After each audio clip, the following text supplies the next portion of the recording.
Okay, everyone, so welcome to the meditation class. As usual, we'll talk a little bit about the idea of meditation first of all, and we get into the practical aspect in a few minutes.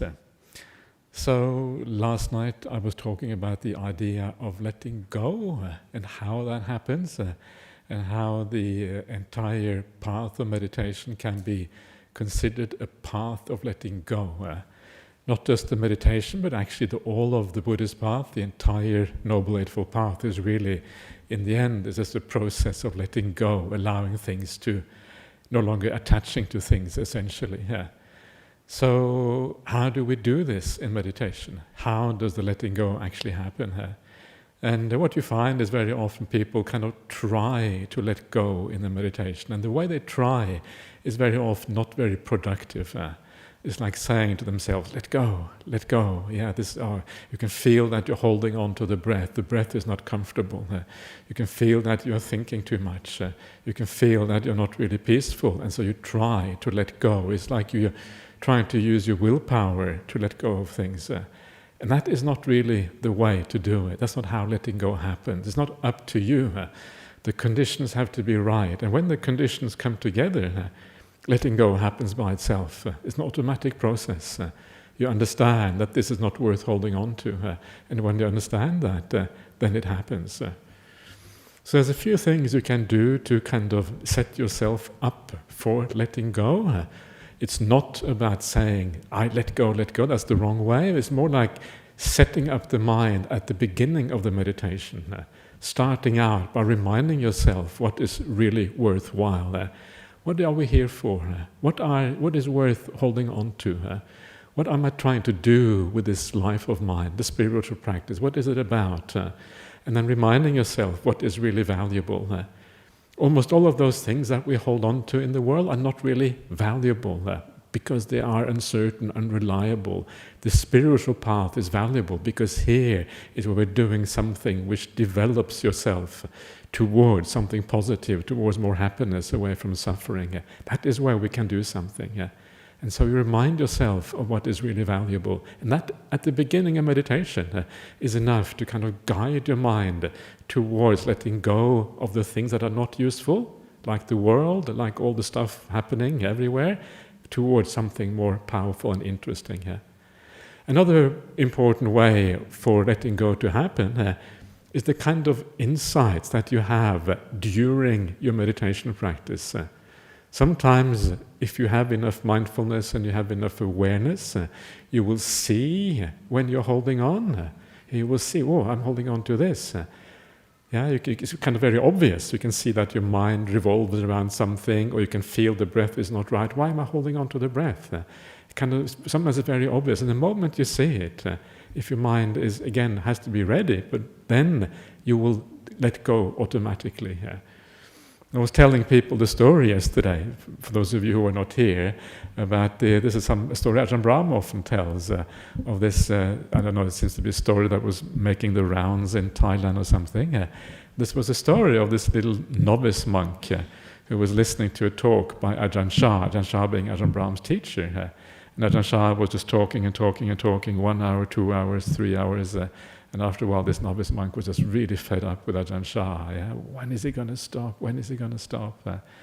And then, because he had enough mindfulness, he realized at a certain point, actually, it's not about Ajahn Chah. It's about when am I going to stop? I'm the one who's complaining here. I'm making a problem out of this. And the moment he saw that, he kind of went into a deep state of samadhi. And this is kind of the power of seeing. But to be able to see, you cannot try to let go. You just have to be aware. And then that awareness is what allows the letting go to happen, because you understand what the problem is through observing. And anyone who has some experience with meditation will know a little bit about what that means, seeing the problem. So these are the two things. And the beautiful thing about meditating in this way, instead of always trying to let go, trying to move forward, trying to get rid of your thoughts, trying to let go of the future and the past, all of this trying, is that you can just relax.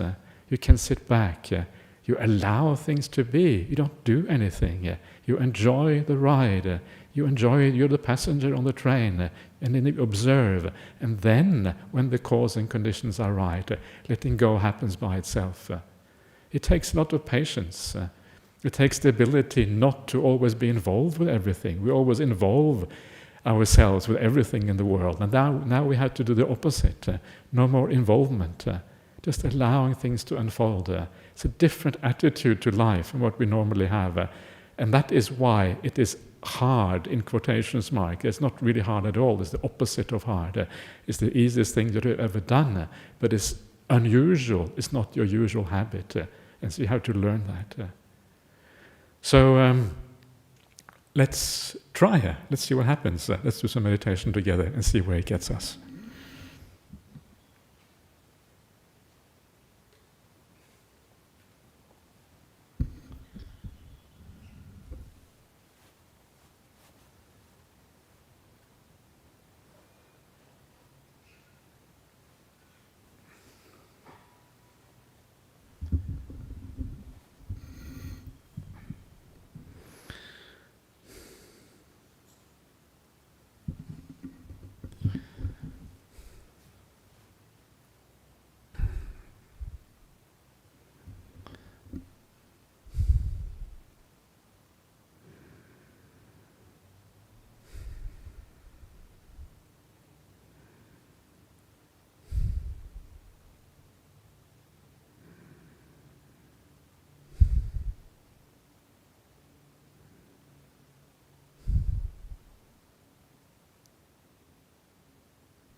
Okay, so here we go, and start off by just reminding yourself that meditation is supposed to be a pleasant experience, something that adds value to your life, and this is always a very good starting point because it means that you begin by being comfortable, by being at ease, by relaxing, and just by kind of enjoying the very idea of sitting with a good group of people, peacefully developing positive qualities of mind. So just get into this habit of reminding yourself, this is not a chore, this is not some self-discipline that we are doing. This is about enjoying peace, enjoying calm, enjoying the deepening stages of stillness.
And as always, at the beginning of meditation, there's often a momentum of thoughts and activities from your ordinary life entering your mind and kind of preoccupying you.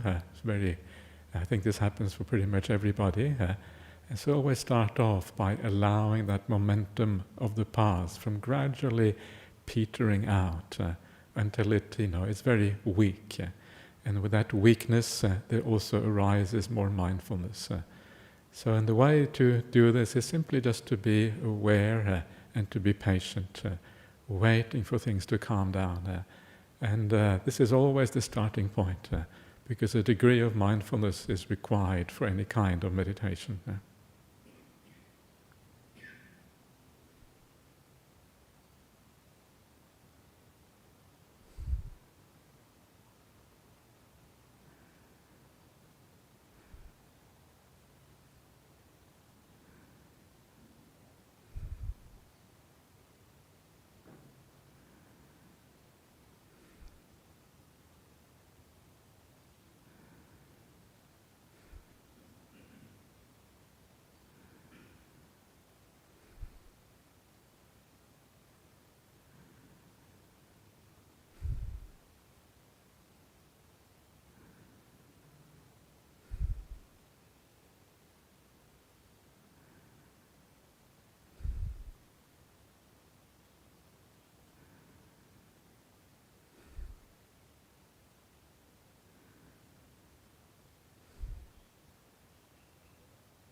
And then as the coarser aspects kind of fade away, then be clear about yourself, why you are here.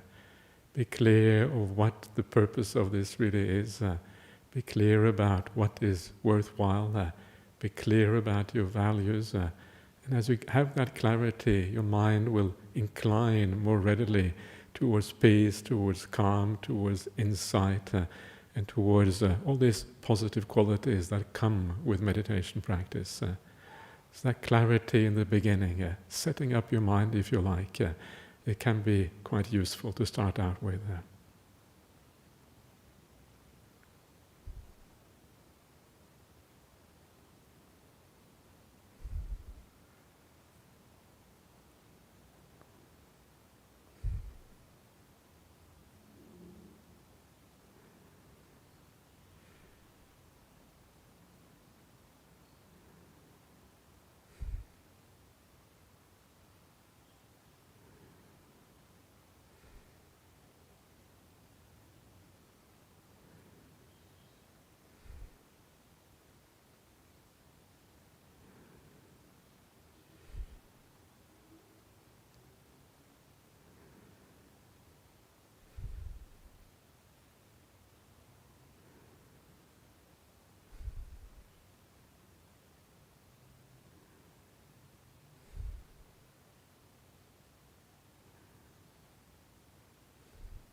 And when you see unhelpful ideas, thoughts arise in your mind, don't push them away. Don't try to control the content of your mind. Don't do the letting go. Instead, observe. Understand that it is unhelpful. Understand that it has nothing to do with the spiritual practice, and it will fade away by itself. Your job is just to observe, to see these things, and the mind will know what to do. And then the letting go happens gradually, gently, in the right way. The most important thing for this process is just awareness.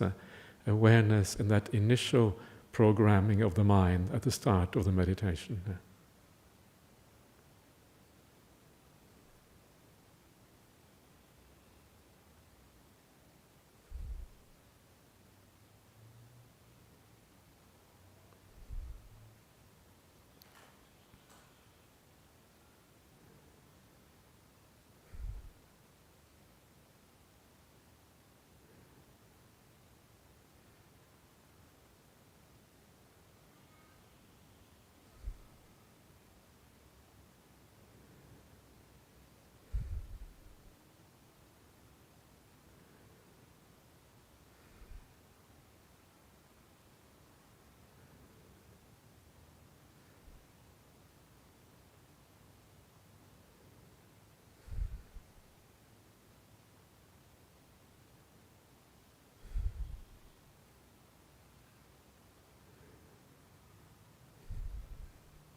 And as you allow yourself just to be with things in this way, without controlling, without forcing the letting go or the meditation or anything, hopefully you have a nice relationship to your breath.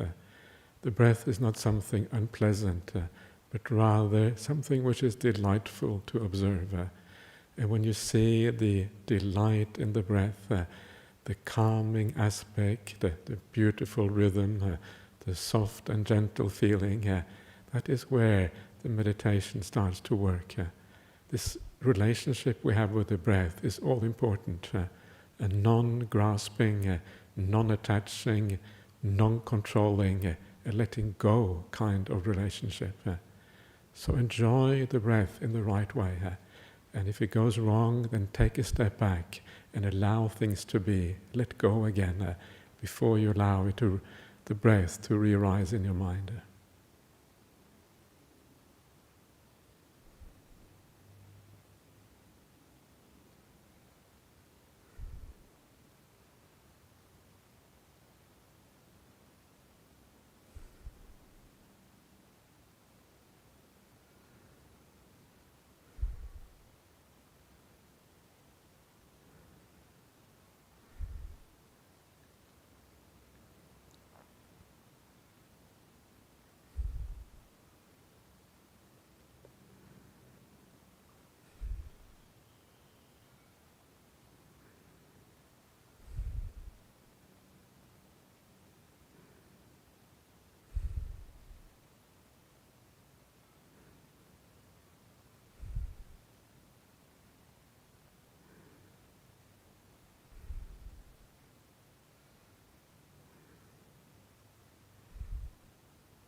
Okay, so coming close to the end, as usual, just spend a minute or two reviewing the meditation, just asking yourself what works, what does not work.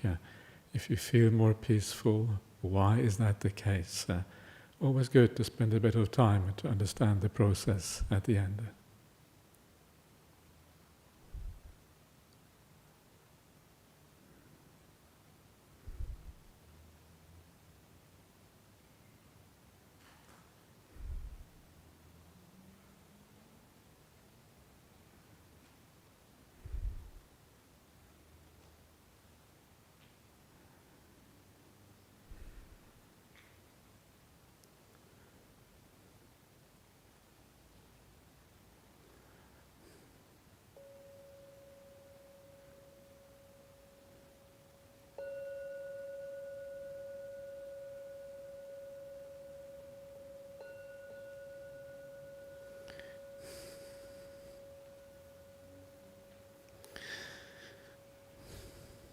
Okay, so that is the meditation for today. And if there are any questions or comments or anything, this is the chance to speak. So please speak if you wish. Anyone want to say anything? Yeah. Everyone is either too tired or too happy to speak. That's good. Yeah. Either one of those will do. So let's see what we have from the outside. Thank you. Okay. Everyone okay? Yeah, just last chance. Okay, good. So we have a look at from the what other people outside are asking. So we have a question from the UK. How does meditation benefit once the session has finished? I noticed within minutes the defilements and toxic thoughts creep back in, and there is no lasting effect. Thank you. And there is a lasting effect. The effect is there. You learn about peace. You learn about how to turn your mind towards peace when you need to. And over time, there will be a lingering effect from the meditation. It does not stop straight away. If you have a lot of problem with, as you say, toxic thoughts, then do some metta meditation. Because the metta meditation is one of those ways that purifies the mind, often quite deeply and quite powerfully. And I would really recommend everyone to do that at least sometimes, because it helps with the virtue, with the morality, and all of these kind of things.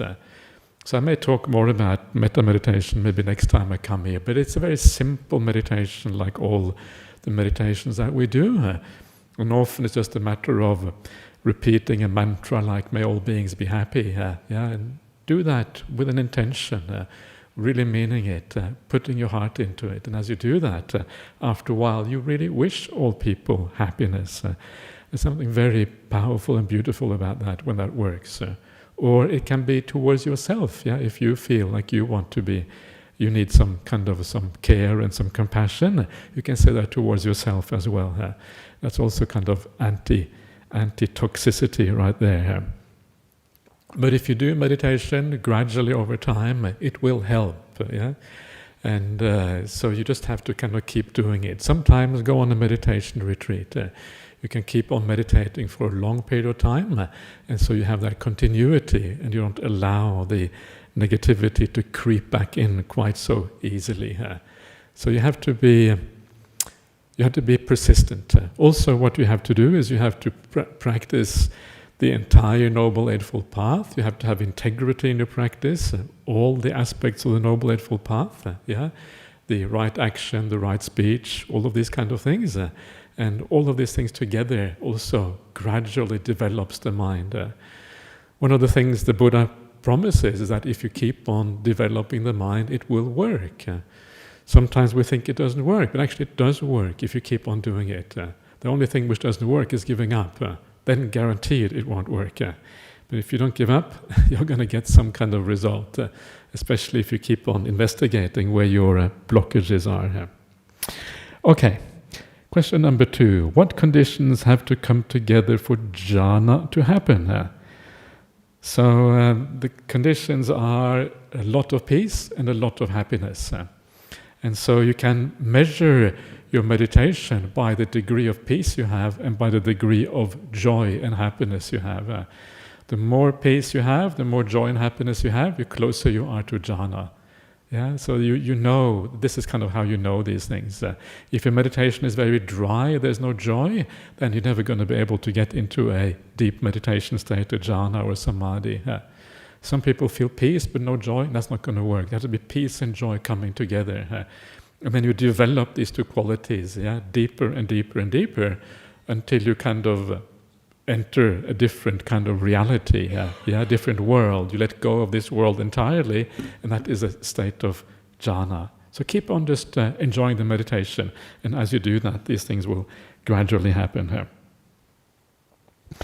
Okay, so then we have question number 3. I have a friend who is not interested in meditating as he doesn't see the point, as he doesn't have internal chatter. But whenever he closes his eyes, he sees a kaleidoscope of colors and shapes and other interesting visuals, which he finds enjoyable to watch and manipulate. What is happening here? Any advice if you did want to meditate in the future? Thank you, Ajahn. So this is good. If you really do have such a peaceful mind, then you already have a good starting point for meditation practice. And someone who sees all of these kind of colors, it presumably means that they have quite a mind that is really alive. Sometimes if you are very depressed, you also don't think very much. But this does not seem to be like a person who is depressed. And so let him know about the potential of meditation practice, the potential of profound joy, the potential of profound stillness, the potential of mind-altering experiences or life-changing experiences that basically give you access to what is really the meaning of life itself. This is what meditation promises. Something very powerful and beautiful that this whole path is about. And if he's interested in that, and presumably is, if he has these kind of visions and things already, then he should really try it out.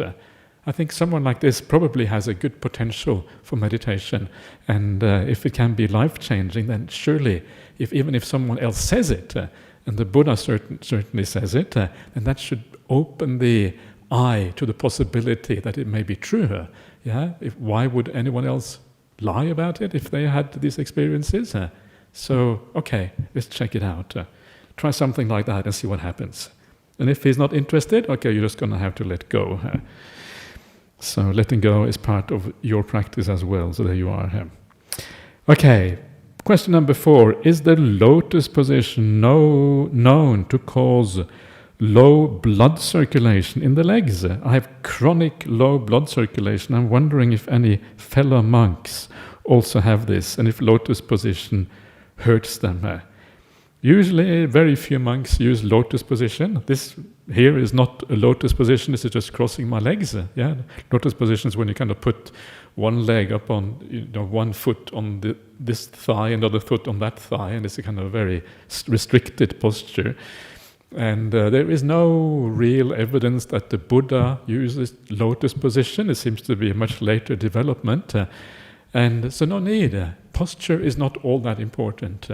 The importance of posture is that you have something stable where you can sit for a long period of time. You can be relaxed and at ease. That is the most important point with the posture. You can sit on a chair, you can sit like this, you can lean against the wall. Anything is fine as long as you are stable and at ease and you can enjoy the meditation practice. So don't worry too much about that, and that is really quite irrelevant. Do you know any monks who sit lotus posture? Do you have any of those? Couple, okay, you know a couple, okay. I don't know anyone, but anyway, okay, yeah, good. So maybe we have a couple then. Yeah, okay, yeah. Okay, so then we have the last question. This is from Spain. Good morning from Spain. Thank you for your teachings, Ajahns. They are the best thing in my life. From Maria. Well, that is a very nice question to get. Thank you for that marvelous question to finish off. Really happy to hear that. So that is it for today, everyone. So let's just pay respect to the Buddha Dhamma Sangha.